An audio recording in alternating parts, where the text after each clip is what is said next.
Et ça, même lui, Zach, et ça n'a pas image des autres circulés. C'est parce que les journalistes ne veulent pas faire de recherches. Combien de fois il a fait des émissions aux commissaires? HP Monde faut-il réfléchir bien. Deuxièmement, je vais clôturer ce dossier de Zakari pour qu'il y ait un les gars. Vous voyez pourquoi je ne réponds pas? Il y a un mot qui s'assat. Il y a un nez qui s'assat au temps où botam ya botam. HP Monde faut-il? Moi, modestie, il faut ça la bien. Et on doit comprendre ça. Je n'ai pas besoin pour s'occuper. Ceux qui vont nous répondre, c'est parce que j'ai dit, on n'est pas dans les débats. Même les débats dans des émissions. Vendre en tant qu'intellectuel, ça n'a pas émission du début à la fin, sans citer les noms de gens, bah, tu vas sentir que Moutouango Kenda Université. Les débats d'idées. HP Monde faut-il vous informer à chaud Ndé Makambo na biso avec le boss Igo HP Bato Sate Kouani. Allez, check. Et à tous les fans et à tous les fidèles téléspectateurs, bienvenue dans votre émission Identité des stars. Identité des stars est là pour vous aider à bien comprendre et connaître la vie, le projet ainsi que les œuvres de vos stars préférés en ancré. La question est de savoir que votre star préféré et la réponse provisoire c'est un politicien, musicien, footballeur, pasteur, etc. Mais aujourd'hui, moi, Diana Ross Mbala, la première dame de la presse congolaise que je suis, j'étais là en direct avec l'honorable Eliezer Tambwe. Na point de presse pour na relaxabino makambu ndenge nini ezo kendela. Je vous avais promis, il y a peut sabino juste des informations et utakana katia source. Voilà le lot Eliezer ndeko Eliezer honorable a outil officialisé structure Yasika na kombo ya JT déboulonnage, communication facile. Donc on découvre ensemble, vous et moi, comment point de presse et l'équipe. Et puis à la fin, je vous dirai Nengenini, JT déboulonnage, communication facile et Kotambola. À suivre. HP Monde faut-il? Excusez par rapport à retard au Kobandi Nango. Certainement, tout ça qui n'a pas ça à cause. Banda 9h juste pour notre petit cabine nous faisons montage à la rédaction à l'effet pour ça parce que on est un lundi les lots et l'autre sangi sibiso les a mbotama ya mwana ya sika na monde ya média toyebi bien et tozana ba journaux kiliki ya français comme ya lingala. Nous avons dit que nous avons créé le journal. Nous avons créé le journal parce que les gens ont pour que tout se complète. Pour se compléter, on les a collaboré que ils ont des tokoya tokosa les gens qui a danger ils jamais et botamate parce que biloko nyonso exista déjà. Mais toujours le kanenge ni ya ko pour améliorer, pour bongisa malembe malembe. Journal Oyo toujours lancé, Babenyango, déboulonnage, communication facile.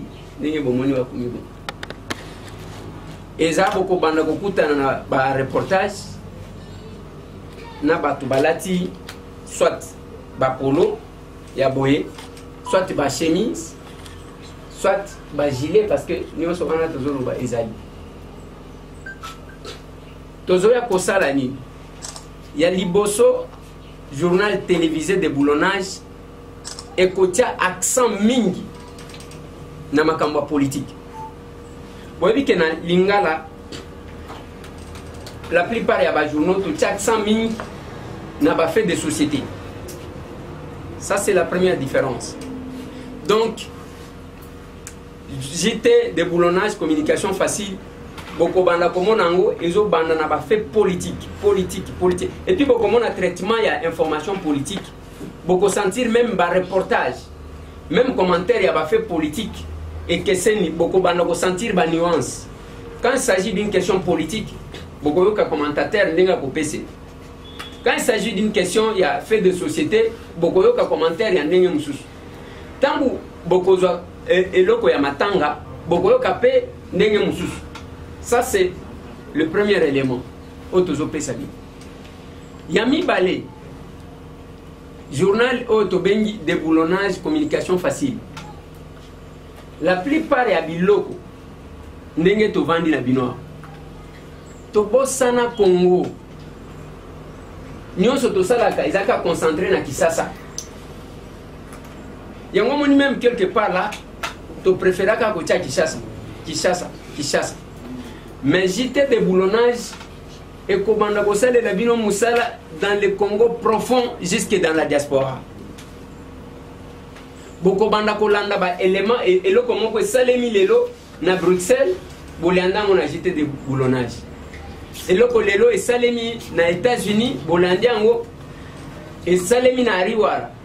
Bolandi yango na Kanyarutinya, bolandi yango na Kiwanza, bolandi yango na Masisi, bolandi na Lubao, bolandi na Kinkonja, bolandi na Kongolo, bolandi na Bunagana, bolandi na Isiro, bolandi na Luozi, bolandi na Songabata, bolandi na Kizambwete. Donc bref, Bokobanda Kolanda dans le journal Déboulonnage, communication facile, Bokolanda Makambu Nyonso, d'abord sur toute l'étendue de la République, parce que nous allons nous battre pour que nos reporters basent à la capable et que quand il y a des grands événements, même dans la province, les gens n'aiment pas travailler. Et là, que grâce d'avion Salim. Oui, que mon oiseau qui était journaliste, oiseau qui était avant de la France 24, va faire cette information pour qu'il y ait copié ma caméra France 24, dit que Salim na Kisasa. Alors que France 24 n'a pas chaîne Moussouan. Équipe nanga to komi wapi, bajan nanga balia. Bakoye bisabino ke tangu ya événement ya makasi, bayaka kuluka image na biro to komi wapi. Tangu batu bazozela ke bango va pesa information. Biso pe to pesa bango ba information. Et puis botala, ezala RFI, ezala ba média tout wana. Les bazo utiliser ba congolais. Ba jeune Afrique tout, bazo utiliser ba congolais parce que va découvrir ba congolais baza compétent. Donc n'agiter des boulonnages, communication facile, beaucoup monde to sala un effort. Même pour l'étranger, on a la possibilité à côté de Moutouté. Tokozala, il y a un numéro qui correspond avec toute la diaspora. Et ce numéro-là, on va faire un effort pour que Ezala, numéro Bayambaka à tout moment.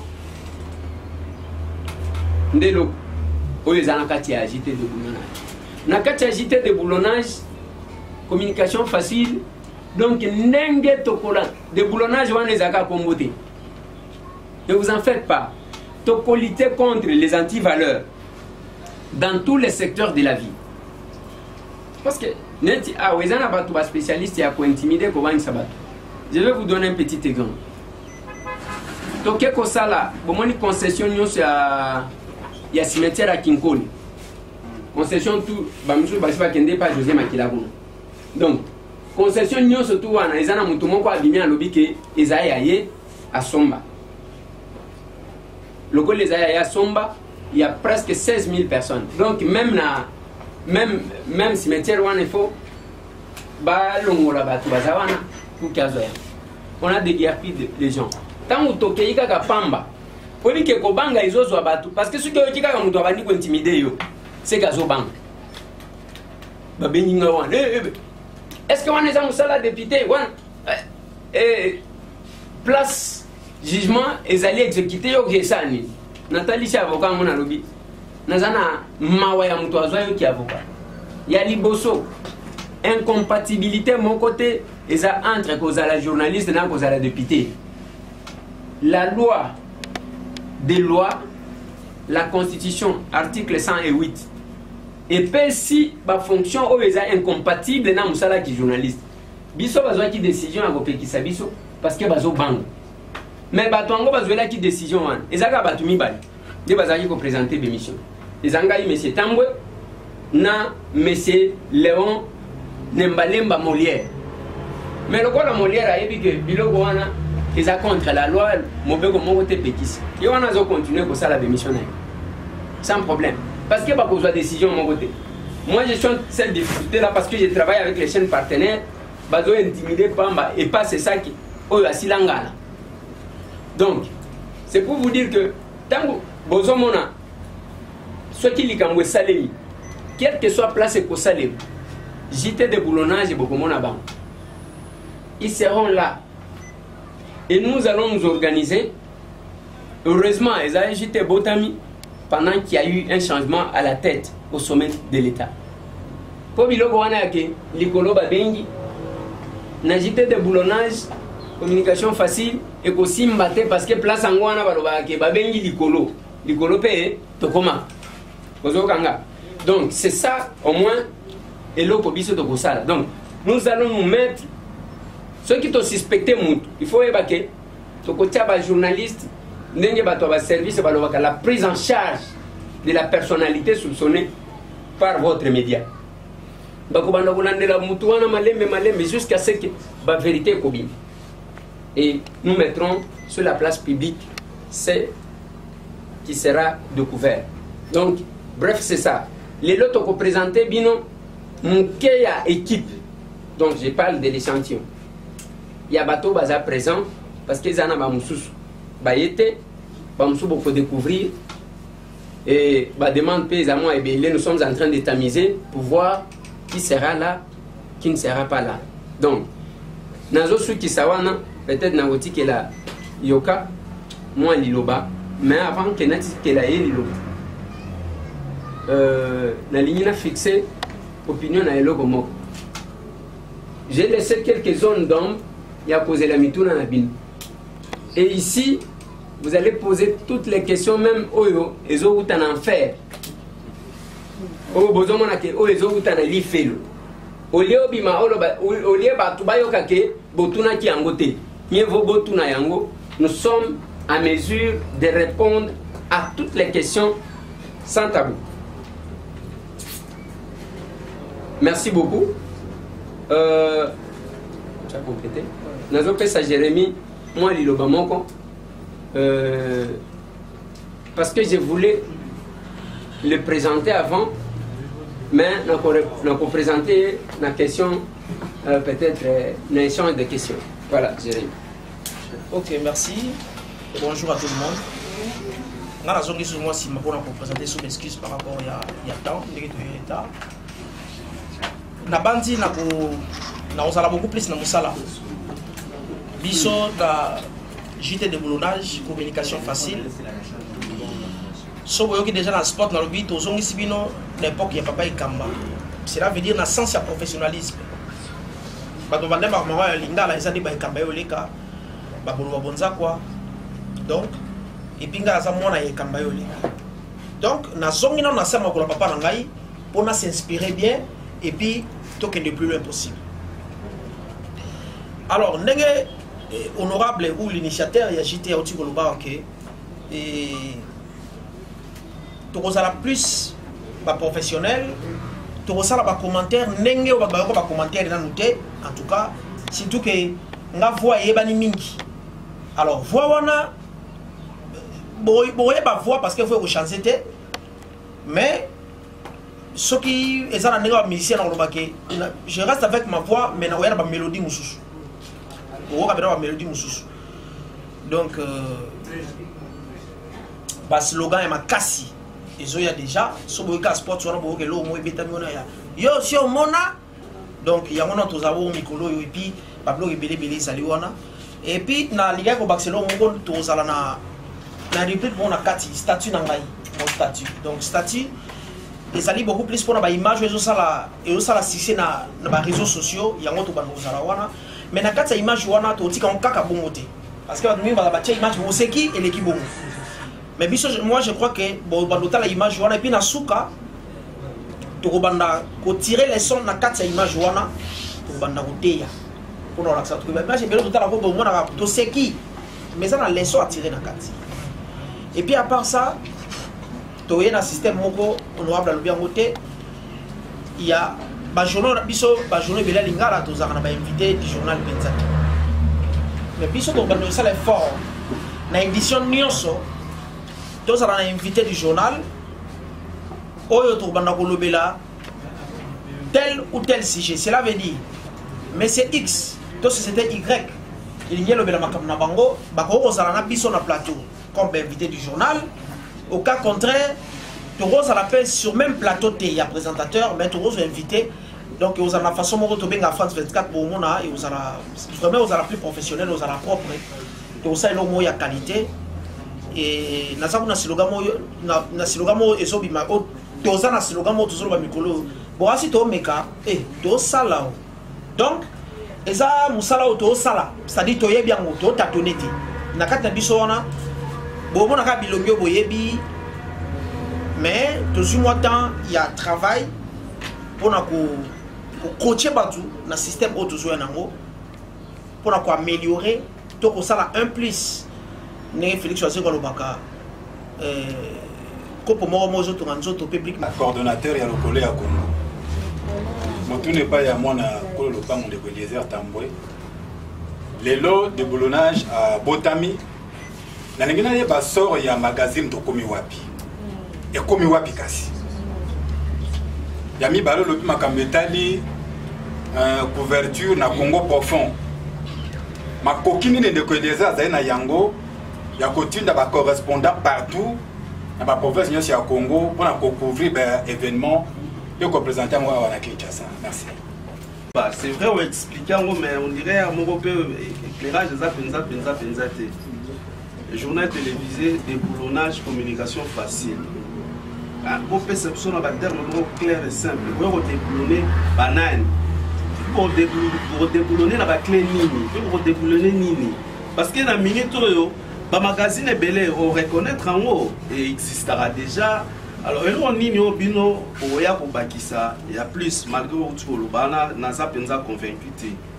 Alors, il y a mis balé namoni Jérémy yoka pembe na yo, c'est vrai a tout le baga démissionner qui n'a la facile. Tout ça to yebi.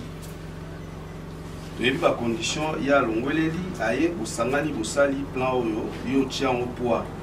Ndeko Eliezer yo mokonde mozawana oyebi très bien que ancien patron il y a Jérémy Yoka, on dirait que ça la mingue pas là yo. Et plusieurs fois, des fois, je me suis dit, c'était n'a pas répondre, ah c'est bien.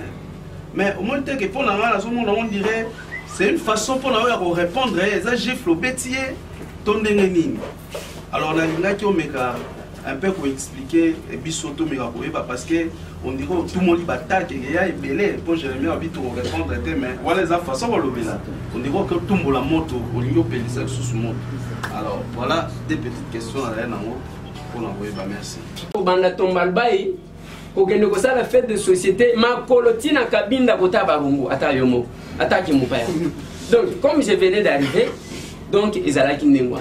Mais Tovanda avec tous les succès qu'avait la RLTV. Ah. D'abord, bato bazali kako kambango, babinenge bakamba yango. Moi, je ne suis pas là. Mais tangu banomenga, parce que tangu monsieur Anissé Yomboranyam, Alongwe, c'est lui qui était notre coordonnateur à Sali Apik. Batien Ndeko Bazi la commis DG, lui qui était diplo. Ndeko Bazi a nommé Ngaï directeur administratif et financier, chef du personnel à RLTV. Bapetio Nazwa, oh, RLTV. Bah, et dit que paiement pour fouta batuboui. À part tant que Lumbala Zalaka, ministre, parce que Batouazaka c'est l'effort, il ne paye pas les gens parce que c'est le Lumbala Galinga pour fouta batouté. Non mais ce n'est pas Lumbala qui devrait payer. C'était Baobazo gérer chaîne. N'est-ce pas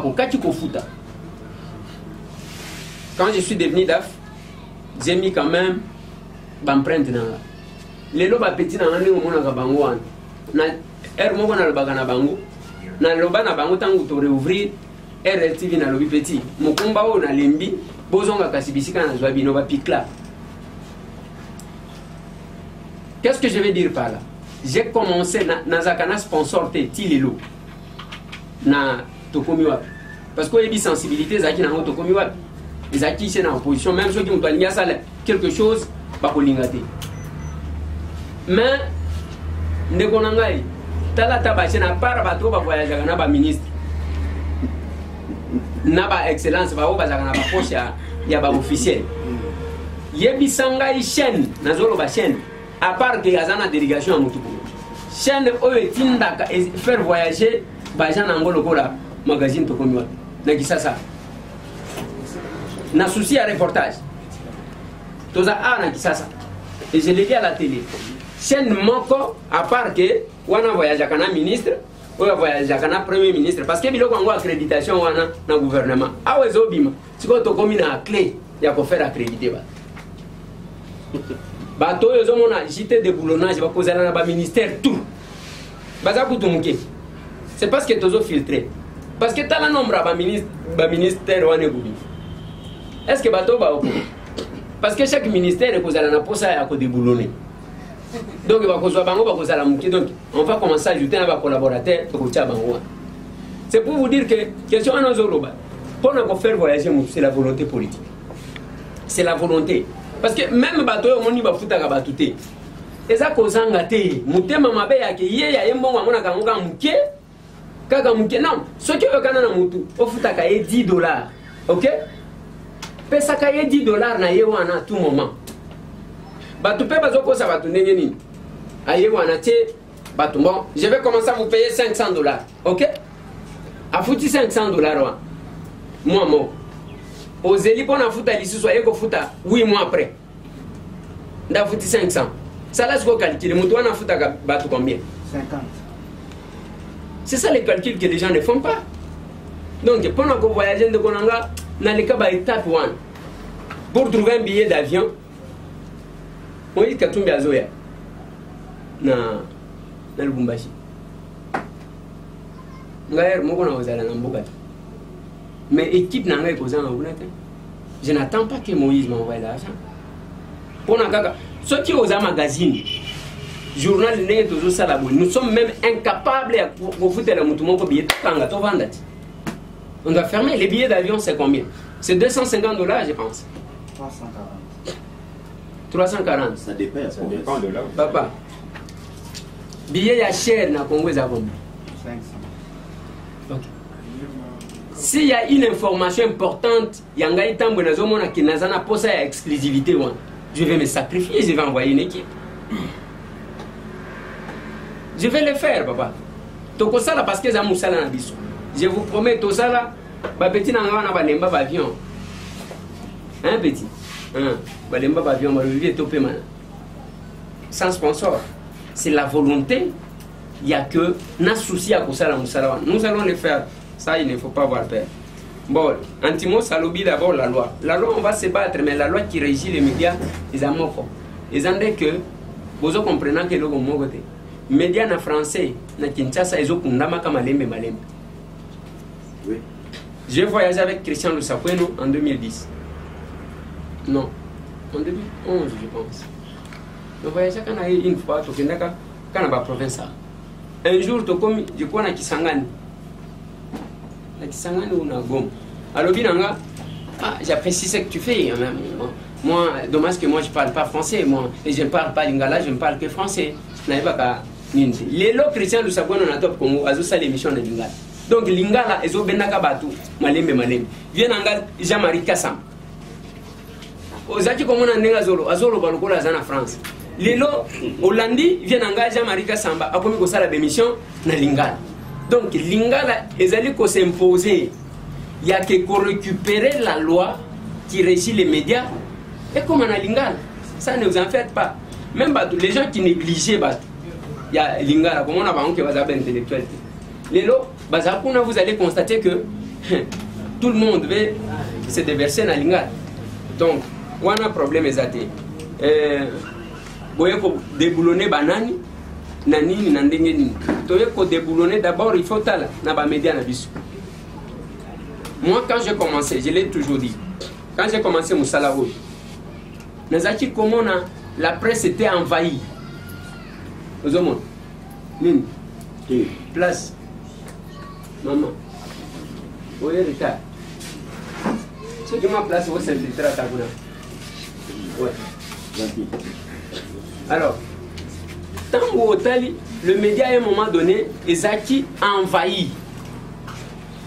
Pas quand ceux qui Otali, Moutouazolo, Kabiloko ya Pamba Pamba, il n'y avait rien de sérieux à un moment donné. Tout c'était Makamouga Yaba musicien. Et les histoires se faisaient de la même manière. Nous avons imposé les lots même nés de Zolo Batachana, tous ces gens-là, même ceux qui m'ont sali quelque chose, aux hommes on a les accent trop sur Makambo à la musique. Makambo kende ailleurs. Tout le monde fait maintenant la politique. Et nous sommes arrivés là. Makambo sérieux les oban. Donc on doit continuer à déboulonner Banti valeur en commençant par la profession. Il y a que toko salaga même Makambo ya. Mais les autres ils vont réclamer. Bon. Oh, dans un quatrième pouvoir, ils vont respecter bisote, ils vont respecter bisote. Ndegonanga pour ne pas respecter yo, il faut que je paye sa poids. Je n'attends jamais une antichambre à moi. Tu m'invites, tu me reçois, je parle. Ce que vous il faut que le média devienne réellement le quatrième pouvoir. Toko déboulonné ni, toko déboulonné makambo ya ke média couleur n'angweza ka kofinga. Yoka ulti koloba. Même ndenge tozo ça la conférence de presse. Dans le baki na bande konanga ke bon, toza au moins na une année bazo bakofinga biso pendant une année. Est-ce que ozo kana no idéologie?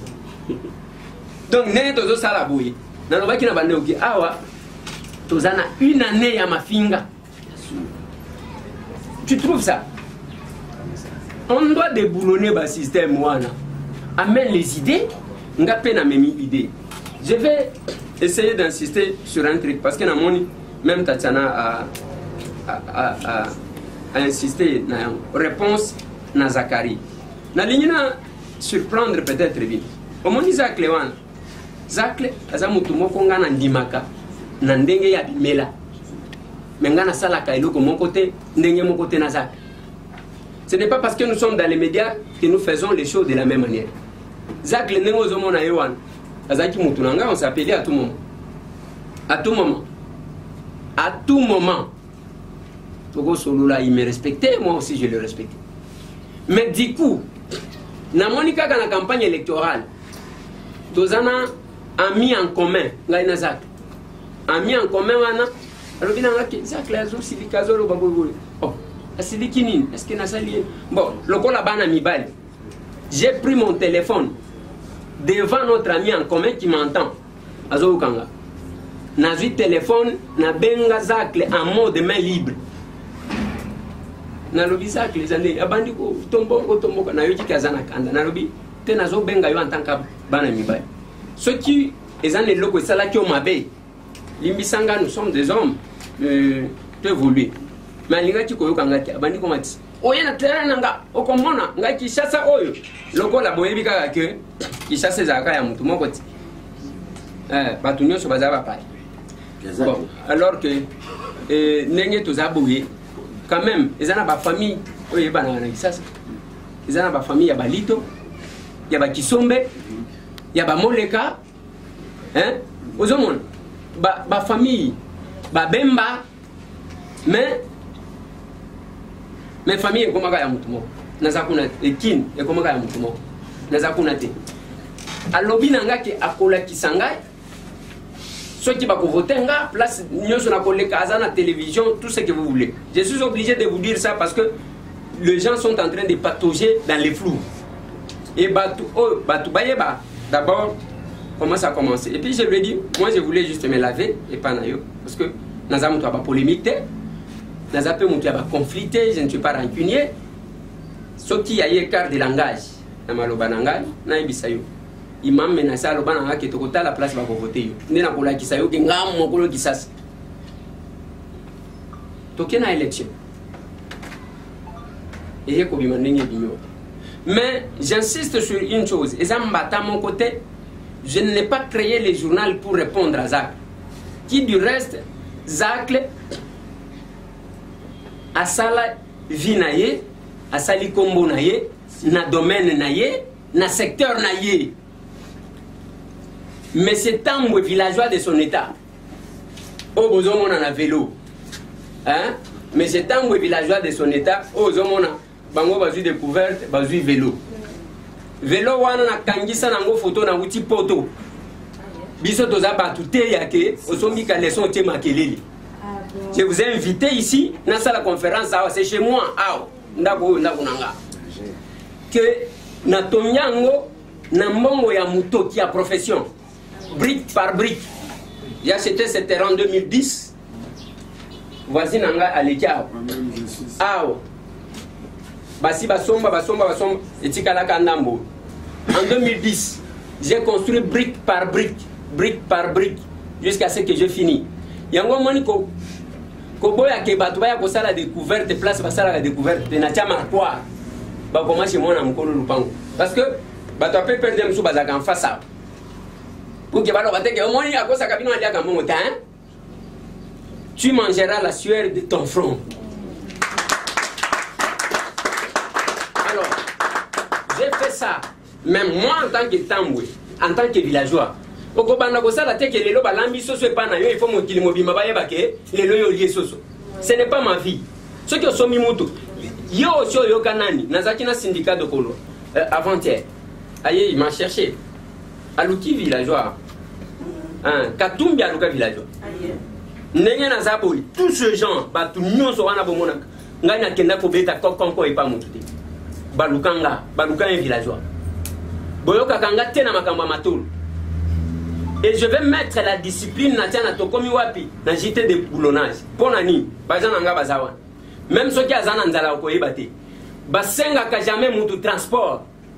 Osengi visiteur transport na yo ki na bingani yo. On s'organise tant soit peu. Parce que zana batu mutu akobana ko kima bureau. Même ceux qui azaki na likamba ko ya ko tala bino lokola zana mbongo na poste ayebi ke botungisa kaye. Mais vous étouffez les gens. Na sala vi nanga na matolo te. Na beta kama solo ya bilamba te soki ndenge nini na lataka bien te na zakuna te mutu na ngai eza na makambo susu. Bill Gates osio mona ye alati nini okomona ye na polo apamba to uti na chef de l'état na Goma responsable ya yusi dimwe bala kisayoye musanganya oyo azalia mokolo Captive Hotel kaka bala kisayoye na mboka oyo okoboya banande kote ya mbongo koboya bangote mutu mbongo asala ka ba grimace te mutu mbongo asala ka ba grimace te. Alors c'est pour vous dire que je n'ai pas besoin de ça. Et si je ne réponds pas à Zach na boya ka ko répondre je dois profiter de cette occasion pour que je parle une fois pour toutes. Équipe wana na constituer ngana ke ko luka mutu moko te. Jérémy Yokama a écrit ceux qui vous en apposent en la Kisabino demande d'emploi. Moi, je ne peux pas accepter Tozana Awana, chef de l'État, aligné à lutter contre le chômage, yo imposé par tout chômage parce que ça non. Donc, parce que on ne fait pas ça.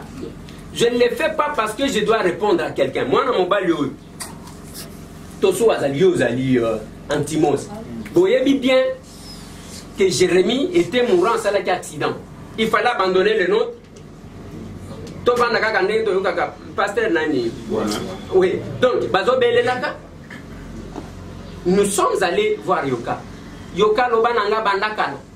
Alors, il est là. Bon, il fallait que Natsikaye n'a rejeté parce que tous les banga, Moutoumoko Aliakabatoisa, Amelaka Mabanga quelque part. Je ne réponds pas à Zakari Ponani. Na koti na débattre.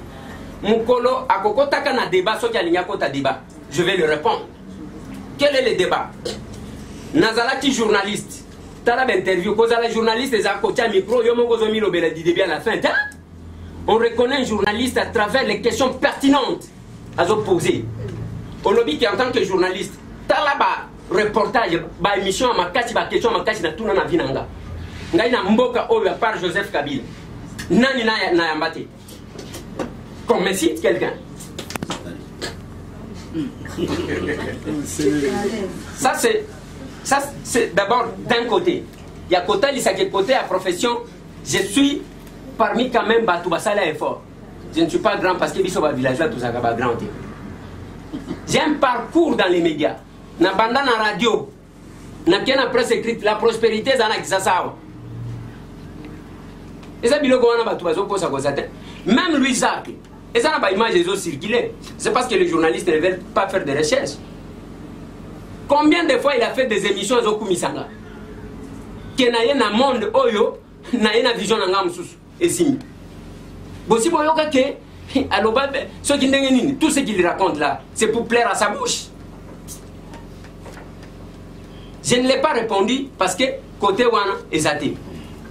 Côté ya kembon, ngai na sala d'émission, les grandes émissions, ngai lelo ti lelo, émission na sala na ba maman Olivier zo circuler na ba réseaux sociaux. Donc les grandes émissions na sala, les grands reportages. M23 kota na Goma, tangu nazolo baki magazine bokomona makamusu. M23, j'étais le seul journaliste à quitter na Goma. Katakatanga bakoti na Lubumbashi, j'étais le seul. Quand je voyage comme ça, je laisse les caméramans parce que je me dis ceux qui n'ont koufi, moi c'est ma famille, mais ceux qui n'ont pas moi à koufi, il y a un problème dans la famille. Quand il y a eu évasion, il y a mon antime. À 4h du matin, moi à 6h j'étais là-bas, dans ma cale. Événement, les 19, 20, 21. Na kutaka journaliste, manko ya RFI. Na kanda kasavu. Donc, toza batu, oyo mutu akotangisa biso akoloba peti. En tant que parlementaire, il faut que ça va tout. Quand j'étais député, voilà ce que j'ai fait, voilà ce que j'ai fait, voilà ce que l'ISR ne fait pas. Ou ne sera pas mesure de faire. Soit tu as un débat, tu dois réfléchir bien. Deuxièmement, je vais clôturer ce dossier de Zakari. Pour qu'il y ait un gars. Vous voyez pourquoi je ne réponds pas? Il y a un mot qui s'assate. Il y a un mec qui s'assate. Ok? Mais je vais vous révéler un truc. On peut m'amener la machine. Bokoye Bayam. J'étais candidat dans Lukunga. Parce que même, il est allé même plus loin. Il y a il y a un liboso journaliste et un député. Atabinomo. En 2006, soit il y a en 2006. Même en 2011, Basile Olongo Pongo est sorti avec combien de voix? Le premier de la classe. Ça, ce sont les résultats. Oui. Il y a 2011. Il y a le nombre d'élus. Bangoy. Il y a Liboso na Lukunga, comme on a eu Franck Diongo Chamba. 20 000 voix. Il y a Mibale MLC. Kambinga Katomba Germain. 18 000. Il y a Misatou, Paluku, Kavula, Bwana, Boula André. 12 000 voix. Yamine Baba Baswe Wishia Zakari. 12 000 voix. Ok? C'est quoi? Ce qui est ok, c'est la biso 2018. N'a postulé dans la même circonscription électorale. Dans la télévision, na kenda église, bon, na sala 4 descentes seulement. J'ai besoin de ça. Alors, je suis sorti dans la même circonscription électorale. Je suis le premier. Il y a 12 000 voix. Parce que c'est juste un petit sondage à Koyeba. Qui est qui à Kinshasa? Qui est populaire, qui ne l'est pas? Parce que Kolobapé a trop les habitants. Au moins, dans la télévision, même dans YouTube, il y a des gens qui restent parce que seulement Bazana posé à Koseka pour se défouler. Alors, ça y est où? Oui. Alors, dans vos hôtels, il y a toujours dans Lukungu, na 14 sièges. Mais cet homme est sorti le premier avec 34 600 voix. Moutouami Baleo Azolanda a 14 000 voix. Et Gare a 20 000 voix. Donc, quelque part là, moi, modestie, il faut ça là bien. Et on doit comprendre ça. Je n'ai pas besoin. Il y a ceux qui vont nous répondre, c'est parce que j'ai dit, on n'est pas dans les débats. Même les débats dans des émissions. Vendre en tant qu'intellectuel, ça n'a pas émission du début à la fin, sans citer les noms de gens, bah, tu vas sentir que Moutouango est à l'université. Les débats d'idées. Donc, c'est un peu ça. Je n'ai pas besoin de les répondre. Je ne les répondrai même à. J'ai répondu parce que c'est une question qui m'était posée. Je n'ai pas besoin, mon temps est tellement précieux que j'ai des choses à faire. Au Parlement, vous pouvez poser la question, nous n'avons que quelques mois. Je suis parmi les gens qui interviennent. Et des interventions pertinentes. Je suis sur le terrain avec la base. Je secoue les autorités. C'est ça la capacité d'un député. Donc, je n'ai pas besoin de les répondre. Ce n'est pas que nazo bangaye, so kindengenini. Asala vi naye, na ndenge naye, na secteur naye, na façon naye, nga na okotaka kunati. Enfin, on a eu des échecs partout. Le problème il y a échec que to réussite tenga na éviter. Échec que to réussite. Azo betaka masolo ndengeni na zana ba industrie na ba Turquie, azana ba usine na États-Unis, azana ba entreprise na Californie. Azana Babylone. Donc, comme on y est à loin, Aza patron, moi je ne suis pas patron, je ne suis qu'un simple petit villageois. Même temps où tu as ma photo. Ma photo, il faut qu'on critique. Moi, je suis les années. Pourquoi je félicite Isaac? Parce que Azamutu, a salivi naye na ndenge naye. A longwe dans les nayens, a saligombo naye. Mais dans le secteur naye. Mais ce que je dis photo, est-ce que yoko bimisa photo na yo il y a 7 ans, ngapena bimisa yanga il y a 7 ans, pas comparer. Même kolomo kwa kolela wati. On doit respecter les gens. Donc c'est un peu ça, réussite ou échec. Il y a réussi ça à patron à Batubili. On y a engagé plus de 100 personnes. Alors Tatiana, je pense que j'ai répondu en même temps, je ne le fais pas pour prouver qui que ce soit. Différence entre Lingala facile et Naria, il faut qu'il y ait. Pourquoi je dis ça? Parce que kuna na wakati bazolo banabino que ba Jimmy babima o mutonga za ko répondre bino alobi o balobi ba lion ba commence qui ba même bon bino ba Paul te soit bobima ba 12 apôtres pour commencer qui ba nan bazo répondre bino kuna mais Lingala facile ils arrivent mais oyo ce monsieur, si je l'ai pris parce qu'il est allé démissionner à Tiki Makambounaye, à Yakomelingaï, à Yekokota Aw. Mais il ne faut pas te réfléchir, parce que ceux qui te réfléchissent, finalement, on doit engager mon tout. Yo, besoin de digital, yo, Paul Tossou. Ce n'est pas que le format est pas ça. Au Outaka place. Oui, au Outaka place. Au Outaka. Oui, ça c'est la lettre de Jérémie Yoka. Le 22 avril. C'est la lettre de Jérémie vous adressez. Il y a même la lettre, la réponse que nous lui avons réservée. Donc, ils ont organisé, hein? Oui, alors, il a écrit. Nous lui avons répondu. Oui. Alors, les Andengou en a parce que Moutuna Moutou, même Molière Aouta RTNC. Donc, il ne faut pas trop réfléchir, Ndengouan. Balobiguer réseau bande. Même Kopelisa Moto, il y a eu des termes comme ça. Moto azate, moto à cause qui s'abatoupe azate. Et on ne va pas fonder notre démarche na kobandaka pour contrôler. Nous avons affaire. Il y a qu'on contrôler que Zakaria lobby, Binope lobby. Moi je n'ai pas ce temps-là.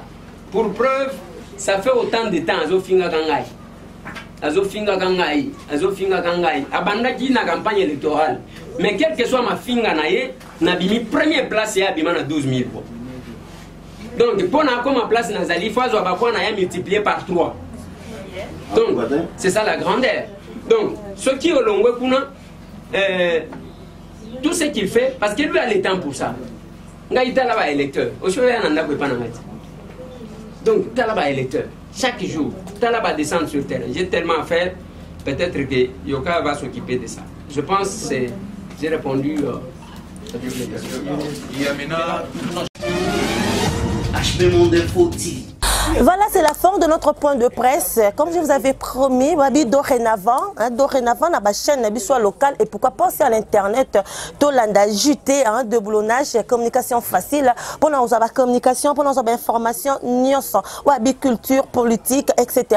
Babi nulle part ailleurs, donc à Sali Mokilnaï. C'est la fin de notre reportage. Et là, je dis merci au number one Igo HB, papa na Anaël Window. Pourquoi pas se dire merci à Imak Makengo qui était derrière la caméra. Je dis merci à l'homme idéal, le directeur financier de Maison Mère. Bienvenue Tenta. Merci également à Hercule Banvois tout depuis London City. Je vois babi couple et puis ça va tout ma passi babi Pati Montezolo, Montema Lauriane Luboya. De gros bisous à vous, maman Eugénie Mongaya, Motema ya papa mon Franck. Et pourquoi pas de dire de gros bisous à maman Lily. Je dis merci à vous, l'empereur Jimmy Dila. Merci également Nabino Nyon Soda Sikiala. Je sais que vous êtes nombreux. Comme j'ai l'habitude de vous dire que l'on deuxième prédicateur. Rendez-vous très bientôt avec un nouveau numéro. Papi Misiku, Akovia Milo Misiku. Je vous aime beaucoup, beaucoup, beaucoup, beaucoup. Bisous. Bye bye. HP Monde Info TV, vous informez à chaud, Ndé Makambo na biso. Avec le boss Igo HP, Bato Sate Poani. Allez,